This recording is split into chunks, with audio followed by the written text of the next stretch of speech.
In 2024, Sears department store is near the end of a long and steady decline that has lasted many years now. Today, just a handful of stores remain of a once great retail empire that served its customers in so many ways. And while certain things such as bad management and a costly merger with Kmart were definitely significant contributors to its decline, I'm here to tell you why it begins much earlier than that, during a time when the company was still quite significant and relevant. This is the real reason Sears failed.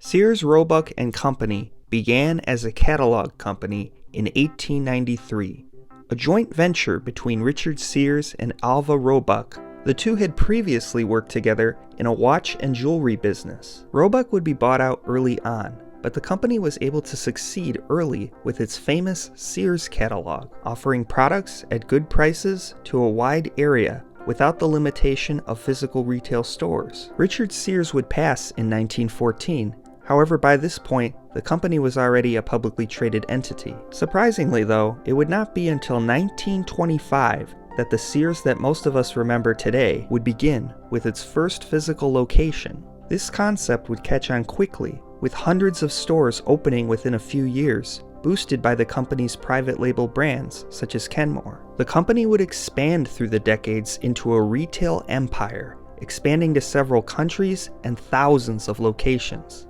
Globally, by the late 1960s, it would be the largest retailer, and fittingly, it would commission the construction of what would become the tallest building in the world for over 20 years in what would become known as the Sears Tower in Chicago.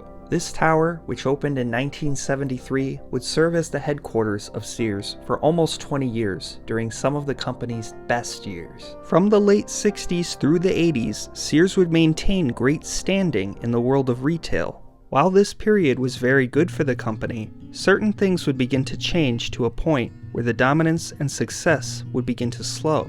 Suburban retail would follow trends of suburbanization in America. Stores such as Kmart and Walmart would begin to appear in suburban areas in the 1970s and 80s, and the downtown department store concept would become less relevant.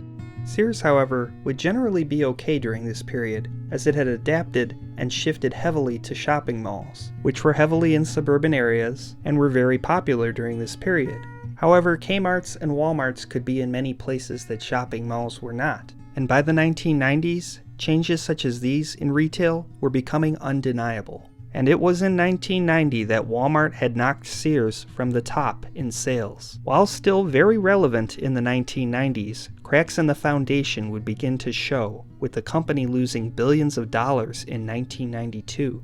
While much of this could be explained off by Sears being heavily involved in perhaps too many other businesses, such as Allstate Insurance and Coldwell Banker Real Estate, a new wave of retail expansion would hit the company hard in the 1990s and into the new millennium. At this point, Sears could not be what stores such as Walmart and Target were becoming, or newer and more modern department stores such as Kohl's, all of which would become more and more common in suburban areas over time, making them in many cases convenient alternatives to going to shopping malls, which is where you would most often find a Sears. But at that point in time, Sears didn't have to be that, because they still had something those stores didn't.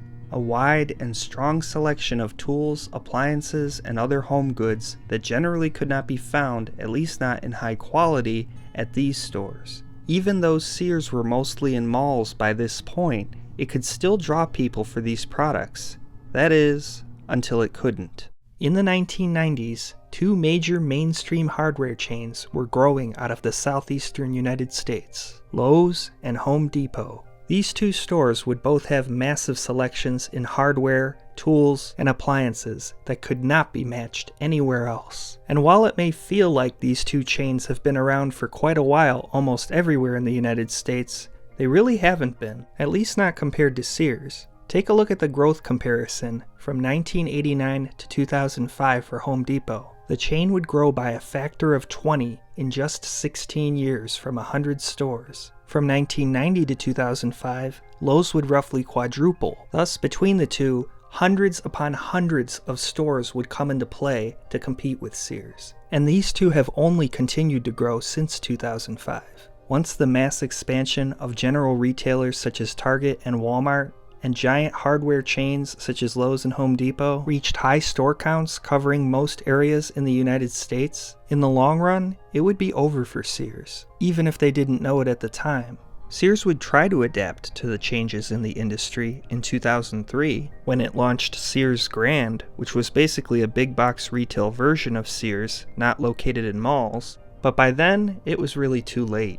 In addition, the year before, Sears would spend $2 billion on the clothing chain Land's End, a massive amount of money that would do nothing to improve the existing Sears stores, other than the offering of new products. In 2005, perhaps seeing the bleak future ahead, Sears would sell to Kmart, forming Sears Holdings. A major merger at the time, it would not be a successful one for either company. Kmart had just gone bankrupt 3 years prior, and Sears was at a point of declining relevance. While many say this was a major factor in Sears' decline, its fate was largely set in motion by 2005. Frankly, there were just newer, better, and more specialized places to shop.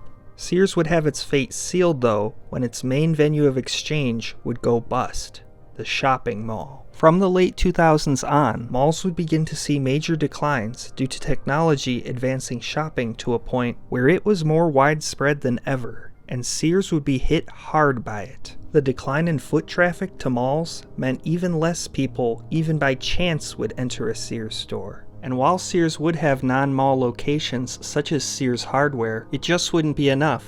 Sears was hamstrung and chained to the giant behemoth mall locations, which were not built for volume like places such as Walmart and Target. This would begin to show in the bottom line, when Sears would start to lose money beginning in 2011. From the early 2010s on, the point of no return had passed for Sears. Hundreds upon hundreds of stores would close throughout the 2010s decade. Billions were being lost, and debt was high. Roughly 80% of the chain's 2010 number of stores had closed by 2017. The situation got so dire that Sears began to sell off any assets of value that it could, such as Land's End and its famous line, Craftsman. After this long period of decline, Sears would go bankrupt in 2018. Ever since, the few hundred stores that remained would slowly close, down to 10 that are left today. So what happened? Sears was basically blindsided and beaten at the retail game by newer, fresh, and frankly better stores and companies. It's really not much different than what's happened to other similar mall-based stores, such as JCPenney's.